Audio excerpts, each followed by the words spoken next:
I've walked this path 100 times before, but tonight feels different. The station ahead is still, abandoned, and every sound has vanished. The gate creaked. A long, piercing sound like waking up a nightmare that's been sleeping for years. My legs went cold. The wind curled around me.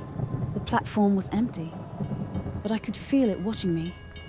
Tiles beneath my feet seemed to breathe, and the wind whispered in a voice I couldn't understand.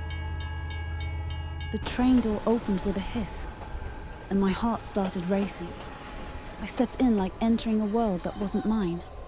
Everything inside was silent. I walked slowly between the seats, the dust dancing in the air like it was welcoming me.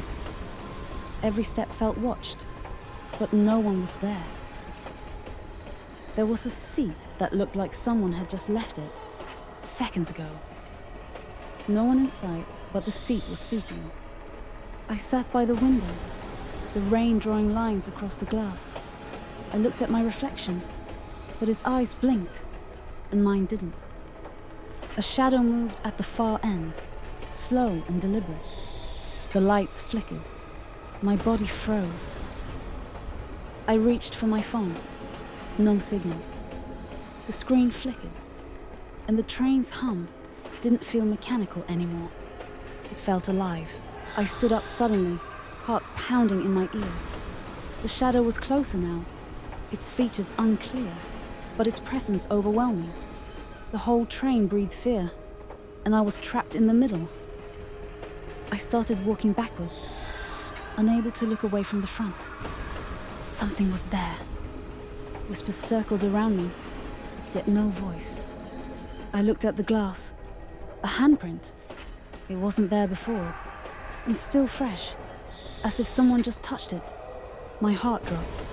Footsteps behind me, clear and close. I turned fast. Empty seats. But I heard them. I felt them. Someone was right by my shoulder. I ran, not thinking. The lights went out behind me one by one, and I heard dragging behind me like something was crawling. I hid under the seat, breathing fast, barely holding in a sound. Footsteps passed slowly down the aisle, but no legs. From afar, I saw a figure standing, still, unmoving, like it was waiting for me. And suddenly, it vanished. I found an old paper on the seat, a train schedule from decades ago. Dust shook off as I touched it, like it had been waiting, like time had stopped here. The light turned red, and a siren-like sound grew louder. I looked up, frozen. That moment felt like the end of everything. I pulled the train door, locked. I looked into the glass. My reflection stared back, terrified, but not moving like me. It wasn't me. And then, I vanished. The train returned to silence, as if no one had ever been there. But the whispers remained, maybe waiting for the next passenger.